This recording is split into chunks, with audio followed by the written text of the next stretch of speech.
Hello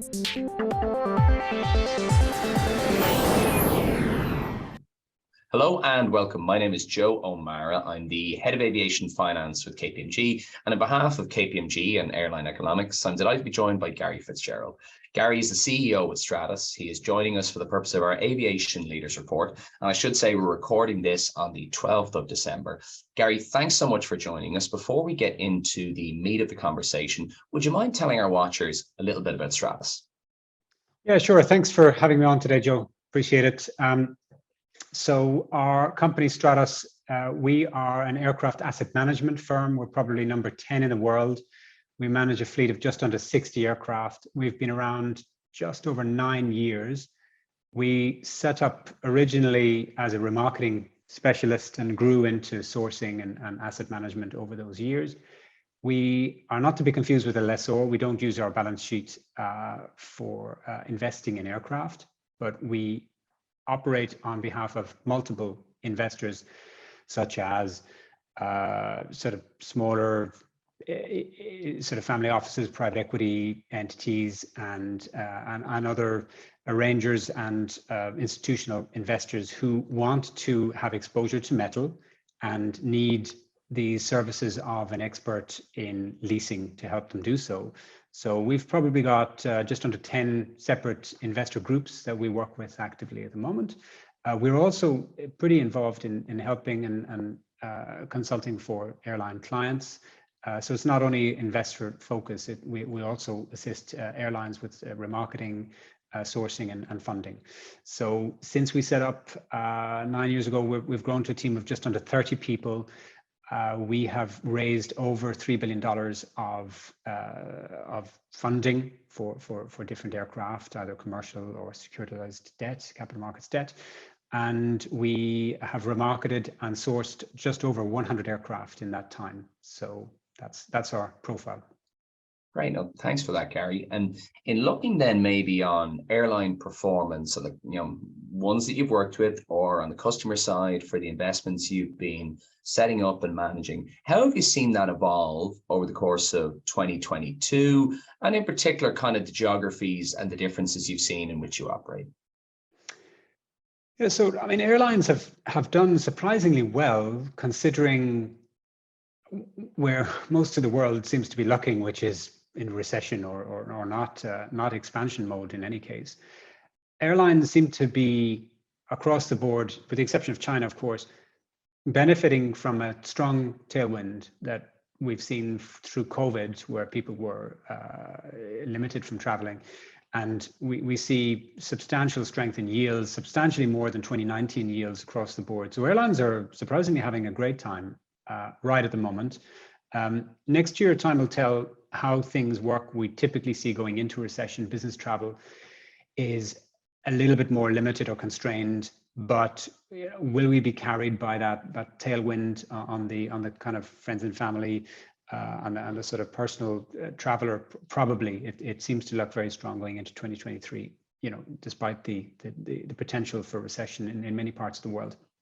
Your second part of your question about regions, I mean, the US has been incredibly strong. It definitely climbed out of COVID recovered from COVID quicker than any other market. Europe has been pretty strong, let aside the infrastructural issues we saw this summer, but the European airlines have done particularly well, although in my view, probably more exposed to some disruption next year with overcapacity potentially. Asian airlines have had a terrible time this year, but many of them are actually coming back pretty strong, with the exception of China. And we're seeing substantial demand for aircraft from that region at the moment. So. And on that demand piece, Gary, can you talk to us a little bit about where you see the opportunities in the market? And we'll come to investors in a little bit, but on the kind of airline side, where, as you look out into next year, are you focusing from an opportunity perspective? So, I mean, there's several entry points for investing in aircraft. SLB, so directly with the airlines, is one that's been very difficult to get into for competitive reasons over the last few years. Not only because of competition, but because the supply has been so limited, of course, with the MAX groundings, etc. But that is actually becoming, I wouldn't say less competitive, but more compelling. Let's put it that way. As in, rates have increased, lease rate factors have increased, widened, and we're finding little less exuberance or sort of very strange pricing from competitors. So on some processes recently, we've been very we've been very impressed with how realistic airlines have become, as in lease rate factors have increased to a point where it makes sense for our investors. The other main entry point for investing is in buying aircraft with lease attached from the lessors. That's been pretty difficult, I would say, through this year as the interest rate curve has changed dramatically.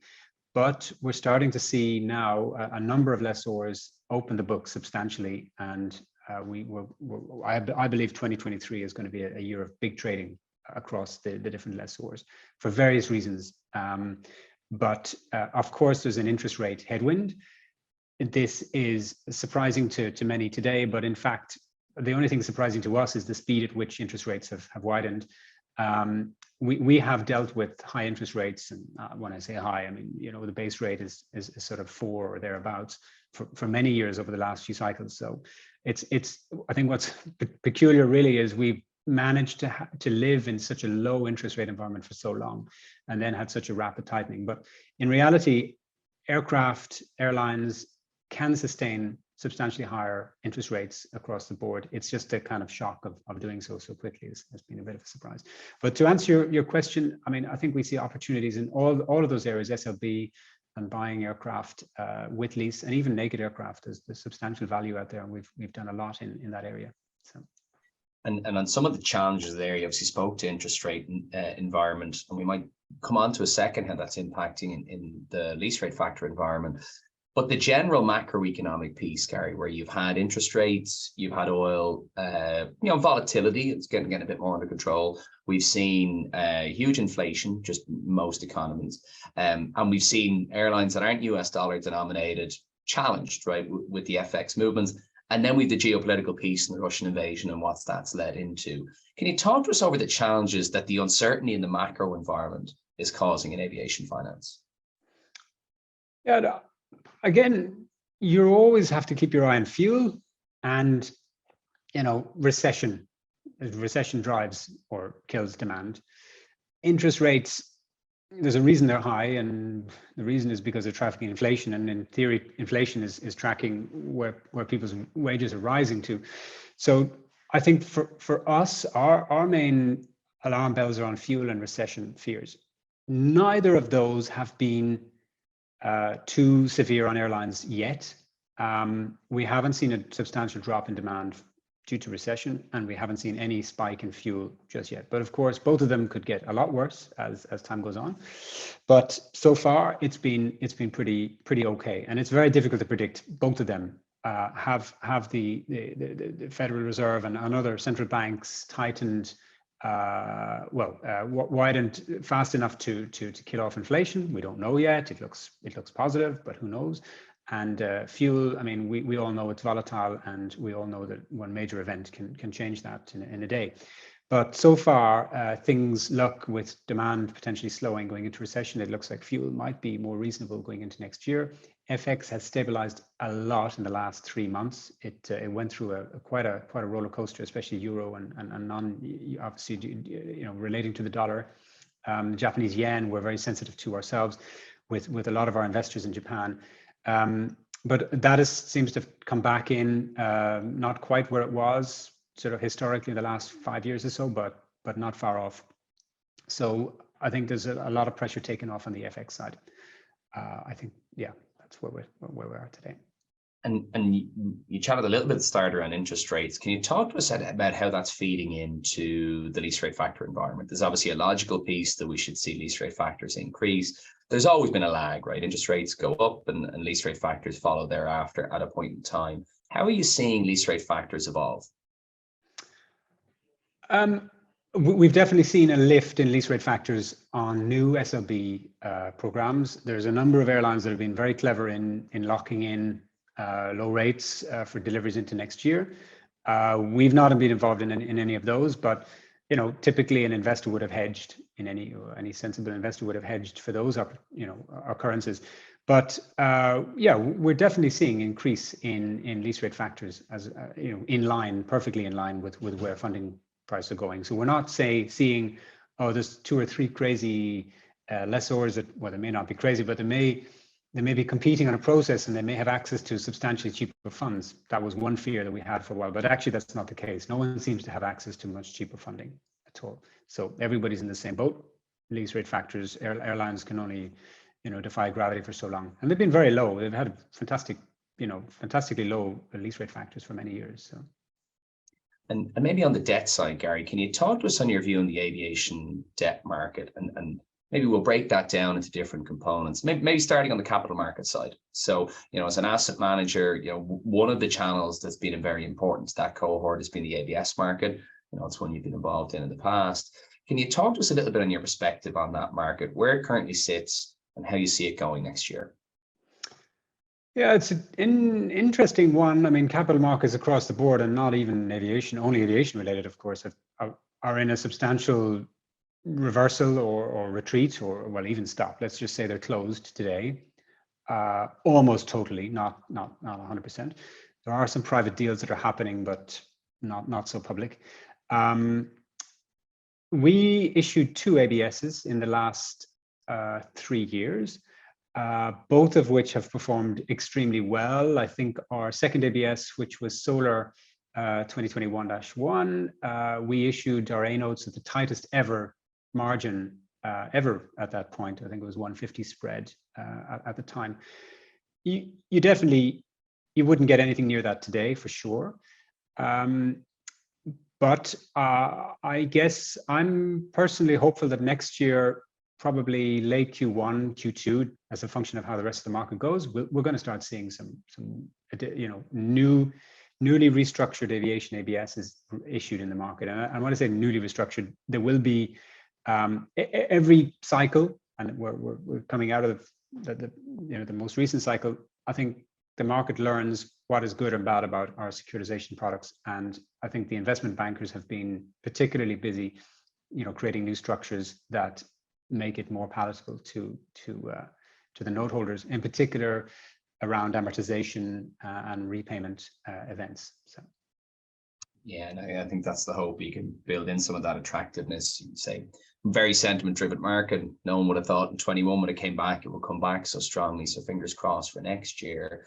On the rest of the debt market, right, looking at the traditional aviation banks and also the alternative lender class, which has been, private equity backed generally, and has increased in prominence and probably importance over the last 12 or 24 months. Can I get your perspectives on those two markets?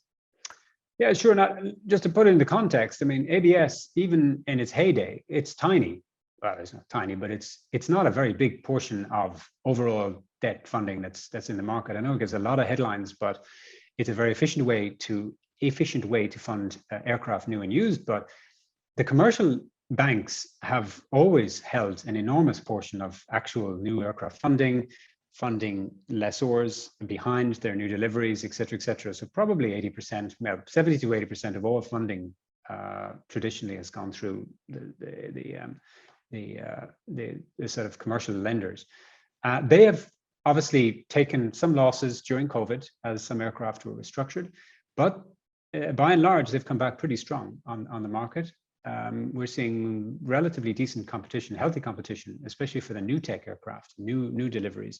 Alternative asset managers, for me, it's totally normal that these entities have entered the market where they are. They serve a very defined purpose. We all know that regulatory capital keeps getting more expensive for the large commercial lenders. So any pure asset-backed funding that we might have seen in the past done by these lenders is largely sort of left now to the alternative asset managers. So it's kind of a normal evolution in our view. Very much as you see, insurers and pension funds take on aircraft debt through securitization capital market sort of style transactions, it fits the trend, which is increasing regulation over time has stopped commercial lenders from putting their balance sheet out on so much aircraft debt. So yeah, I mean, look, we've been borrowing, raising substantial amounts of capital this year. We've accessed both the commercial bank market and the new alternative lender market. They're all very professional, very much present, and there's no shortage of availability of funding.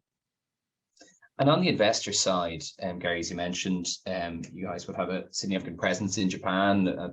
Japan has been an area that has had a huge affinity with aviation for decades. The other area you've seen is US private equity, which potentially become more important in the last couple of years. But can I get your thoughts on the types of investors you're chatting to and displaying interest in aviation finance? Is it the similar types of categories of investor, the names are changing, or have you seen any interesting trends in recent times? Well, I think it is that you're right. Private equity has been big in this market for many years. They are also built up a bit of a war chest, in anticipation of a bonanza from COVID, but that didn't really materialize.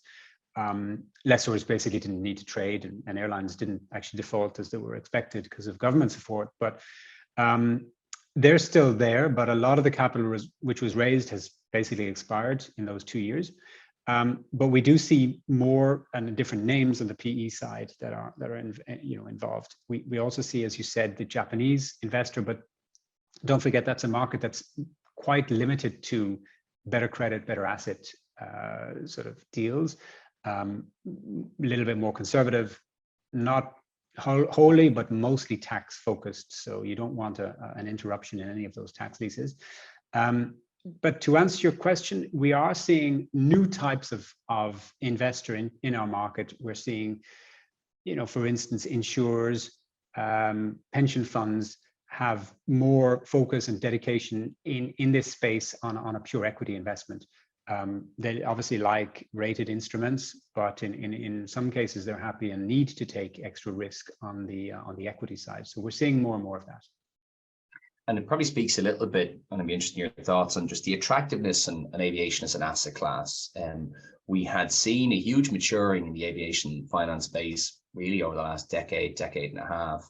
Can I get your thoughts on where it sits now versus other asset classes? Because COVID was obviously a bigger shock to aviation than others, but proven very resilient to the points you talked about. Russia probably had an outsized impact on aviation versus other sectors. Do you have any concerns the attractiveness of aviation as an asset class will be weaker coming out of these challenges we faced, or is that offset by the resilience that the overall sector has shown? I think today aviation doesn't look so exciting as an equity investment compared to what else is out there in terms of return. You do find opportunities today for much more structured assets, much more liquid assets, where you're in a more senior position and you're making not too far off where equity is sitting today. Over the medium, long term, aviation has proved its resilience, as you said. It is a store of long-term value, and despite all sorts of technology upgrades and advancements, even the sort of old tech aircraft retain a lot of value. So I mean, for many of our investors, we're kind of classed in the alternative asset segment. So they're looking at the likes of rail, shipping, solar energy, etc. And over and over, it comes back to the same answer. Aviation has reliably been less volatile than other sectors. It doesn't always, at every point in time, always look like the most attractive in terms of equity return, but over time, it's stable, and that attracts a substantial amount of interest from the likes of the pension insurer groups that I mentioned earlier.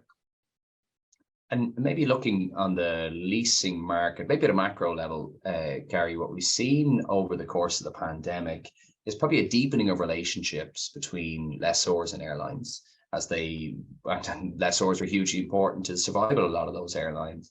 And we've seen that 50% threshold breached, the number of aircraft that leasing groups own. Can I get your thoughts on whether that is, a continued and long-term shift in the popularity of leasing, or as airline balance sheets recover, do you see that potentially receding a bit? That's a very good question. It's really impossible to answer that for sure. But it's clear that in the last 30, 40 years, leasing has grown from pretty much 0 to 50%. Will it go to 100? I really don't think so. mainly because there'll always be some airlines in the top 50 airlines. It will always be cheaper for many of them to fund aircraft through their own balance sheet, through direct loans and finance leases. So I don't think we'll ever get, let's say, above 75% in my lifetime anyway. I don't think it's the same. I know some analogies have been made to the hotel industry where hotels don't actually own most of the hotels. It's not at all the same. Airlines are actually under pressure to show that they've got long-term store value themselves. Airlines need to show that they own aircraft and they're depreciating them, et cetera, et cetera.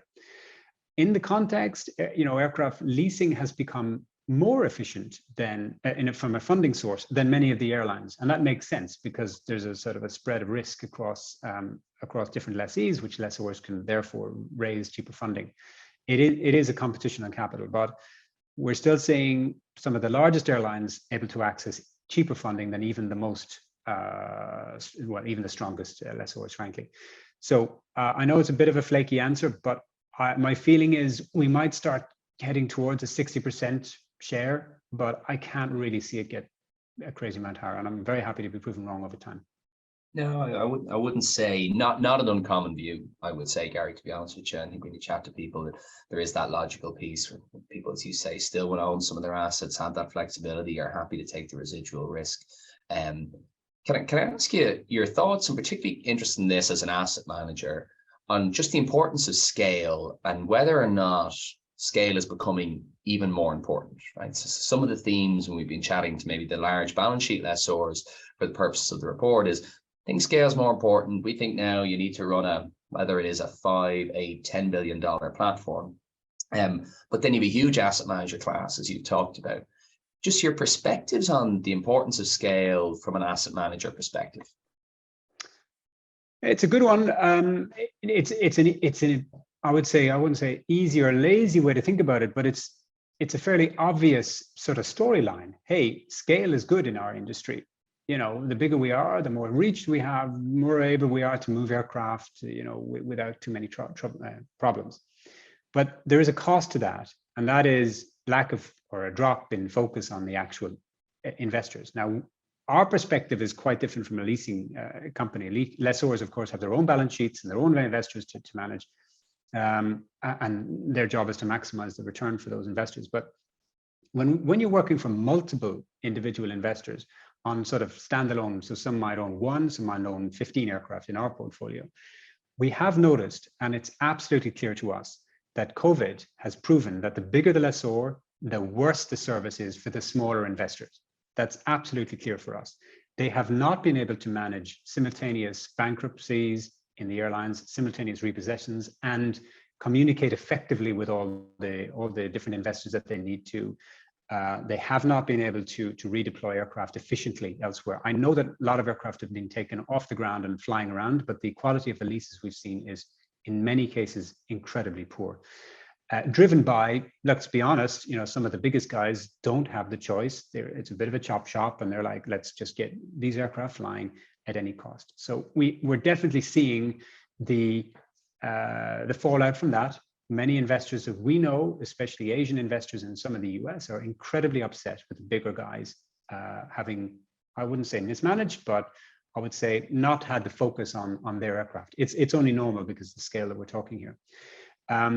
But in the process, of course, the larger lessors, in my view, by putting these weaker leases in place, they have damaged the residual value. They have damaged the tradability of many of these assets. And I think time may tell when some of the more public securitization structures, you can see there's big problems with some of those fleets. I think time might start to tell where the issues really sit in the next couple of years. And shifting gears a little bit, Gary, if we could talk a little ESG with a particular focus on the environmental aspect. As you're having conversations either on the investor side or on the debt side, how prominent is ESG in those discussions, and what kind of current impact is it having on your business? So from our perspective, aviation leasing really hits well on the S and the G, but definitely not on the E. And we've seen some partners say, well, we've just funded the most efficient aircraft that there is out there, but it happens to be just 20% more efficient than the last generation. It still burns a crazy amount of jet fuel. So the big issue I think we all recognize is our industry doesn't have any real way to fund metal that is truly ESG with a big E. We ourselves are investing in the shares and the technology in hydrogen technology, but it's still many years off, let's be honest. Replacing jet fuel is absolutely a priority over the long term. The sooner we can do this, the better. But the reality is it takes many, many years of technology to get this right. We're very involved in funding that side, but it won't be until mid-2020s before we can get something really to fund. And even that is not on a very large commercial jet. It's on a 55-seater aircraft, which is a great first step. But today, and for the foreseeable, we don't have anything we can really touch and say that is a true ESG product. Does that affect our ability to attract investors to the market? Not really. I think the S and the G are so strong. Airlines definitely link societies, and they're basically ahead of the pack in many, many jurisdictions for governance. But we have a major issue as an industry on the E side. So, do you think? Obviously, you mentioned the hydrogen piece. The more immediate piece is probably around SAF, and the key building block on the reduction, as you say, on the emissions on the fuel side, but severely lacking around production and probably technological advancements as well. Interested in your thoughts on SAF, right? And the bet that's made there. And just curious, do you think there will be an avenue in time for aviation finance players to kind of step into that market? They know how to fund large aviation assets. Is there an evolution into SAF from aviation finance in some way? Well, SAF is kind of a controversial subject for us in any case. Number one, we will never, as a globe, be able to produce enough SAF to replace the 100 billion gallons of jet fuel that we burn today. So I think we all know SAF is only ever going to be a piece of the solution, and it will be an important piece, don't get me wrong. But it is a deceptive piece in my view, because I think we have a lot of OEMs and a lot of players in our industry who could do more, and they can conveniently point to SAF and say, oh, that's somebody else's issue, and they'll be producing this over time. And now, governments of course need to support and get into this to make it a reality. That's all. You can understand the dialogue that goes around that, but in reality, it means OEMs in particular don't really have to do anything at all. They can continue to produce exactly the same product, and the fuel source changes to something that's a bit more environmental. Everybody is happy. For me, again, SAF is going to be a very important element going forward, and I do think that the leasing community could and should be looking more into how to fund that more efficiently. But I do feel that there's an excessive focus on SAF for our industry. I think it's not going to be the only end solution, and we need to focus on the more technological metal sort of solutions as well. Yeah, no, I think a very fair comment. Shifting maybe a little bit, Gary, onto the fleet focus side. You mentioned just some value when we spoke about opportunities at the start in different types of metal. Can you talk to us where you're seeing value in the market from a metal perspective? So, I mean, we're seeing value across the spectrum. I mean, we've done SLB deals and stub leases on 10-year-old aircraft. We've bought some naked 10-year-old wide bodies and done amazing transaction on getting them done up and leased out. And on the new aircraft side, there's a lot of opportunities. So I don't think there's any area where there isn't some opportunities for what we're trying to do, which is bring investments to different types of equity capital, whether that be sort of more high risk, people looking for 20% plus return, or the more low risk but low reward, low return sort of side. And maybe feeding that out, comment you made earlier on the trading environment, and we've had probably a slightly dysfunctional trading environment where challenges with OEM delays, feeding into larger guys holding on to aircraft. You mentioned you probably expect that freeing up a little bit over 2023. What's going to uncork that market for us? I think it's all down to the refinancing of certain notes, bonds that are coming due next year. I think, and also some of the deliveries are starting to pick up, or anticipated to pick up next year. I think lessors will need to fund themselves for those events, and they can only do that by trading, material numbers of their aircraft and orders. Yeah, probably logical, as you say, that the huge issuances in 21, very little this year on the unsecured side, and something's got to give, right? As you say, that market reopens, and hopefully we see more activity on that front. Can I ask you your perception then on asset values? We're obviously in a high inflationary environment. Are you seeing that kind of correlate on the asset value front? I think the interest rate has definitely made a big impact. We're seeing assets drop in value because of the higher funding cost, pretty much across the board. Okay, you can bake in some inflation, but there's big question marks of, long term, where is your inflation rate going to settle? There's still some reluctance to kind of go beyond the 2-3% inflation rate that we typically see in the market. So one thing that has definitely changed is the very high inflation on the engine side. So as aircraft get much more older, you are picking up a lot of value on the LLPs, etc., which are escalating at 10% or even above every year. So that is one area that we should be probably allocating more value to. Actually, as you mentioned, engines, it kind of brings on the OEM side, and both on the engine OEM side and the aircraft OEM side, huge challenges in supply chain and some technology issues on the engine side too, right? Your thoughts on, it sounds like that is feeding into the dysfunctionality in the market. Your perspectives on OEMs, both current production and planned production rates, and just how important getting those guys back on track is to returning to a functioning market. Yeah, I think there's two things that we should probably focus on here. Number one is there double accounting going on in the future orders. Are the lessors ordered and also the airlines ordered for the same focus or same objective? And there's always a possibility that there's a lot of double accounting going, and therefore production rates that are planned to increase substantially in the next few years might never really be needed. So that's one concern. You can see that there is definitely room for growth in the market and replacement, of course, but the double accounting questions continues to plague the sort of the industry.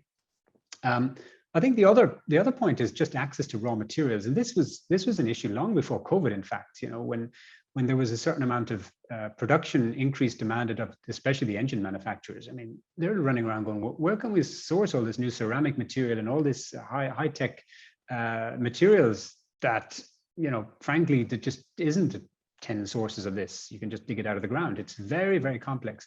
So I think we're going to start seeing even more issues on the supply chain. We can see this, ordering spare parts to reactivate aircraft. Everyone's got the same issue, and to produce new aircraft, they need the same spare parts. So it's not like they've got massive priority on all this material. So I do wonder if, the plans for production increases will ever really stay, in reality. I think the access or the lack of access to the raw materials might substantially curtail those plans. So. And just to briefly touch on another area of the market, which is around cargo, one that's always been a kind of spiky market. Some would argue we've seen a step change post-COVID with the evolution of e-commerce. And we've seen a lot more aviation finance being focused at that segment of the market. Is it an area you guys have played in at all? Is it one that you find could become more interesting in the coming years? Yeah, it was probably the first deal we did in COVID, actually. COVID hit in March 2020, and very soon after, one of our airlines decided to stop paying rent on it, and they were leasing a 330-300 from us. And almost immediately we decided, this airline, even if COVID lasts 2 weeks, we didn't know at the time, it's never going to look the same again. So let's pull the aircraft and we'll put it straight into a freighter conversion slot. So we were the launch lessor on the A330 freighter conversion program. So we put that aircraft in. It came out last summer and was put on a fantastic lease for many years. And it's flying very happily. We've got a second aircraft going in next year. So it's an area, it's a market I personally have been involved in for many years, because after I left engineering, I was engineering for Airbus in the late 90s. I went then into the commercial cargo market with running freighter conversions and selling and leasing freighter conversions. And that market I've stayed very close to ever since. And you're right, there is peaks and spikes in demand, but over time the trend has been up, and COVID gave e-commerce a bit of a boost, but the long-term trend 20 years prior has always been more package freight, long before COVID. There's definitely been a rush to convert a lot of aircraft, and we're seeing deliveries now take place, especially in the narrow body and the 800 side. There's a bit of a worry. Are we doing too many? Are we converting too many? What are we trying to replace? Where's the growth? And we're seeing a bit of a dampening in lease rate factors on lease rates achievable in that market. The 321 has held up quite a lot better, I think, because there's a more limited supply of conversion slots for the 321. The 330 is the same sort of story. There's only one converter for that aircraft, and it's horrendous issues with the production of that conversion with the supply chain issues. So that's kind of kept a lid on sort of producing. Oh, let's have 30 this year. No, it's kept pretty steady. So it's a bit of a function of, where is the cargo market today? And they're notoriously short-sighted, by the way. They can only really plan 6 months in advance. And who's ordered a year ago for aircraft that are coming online now? So it's you'll always see peaks and troughs in that industry.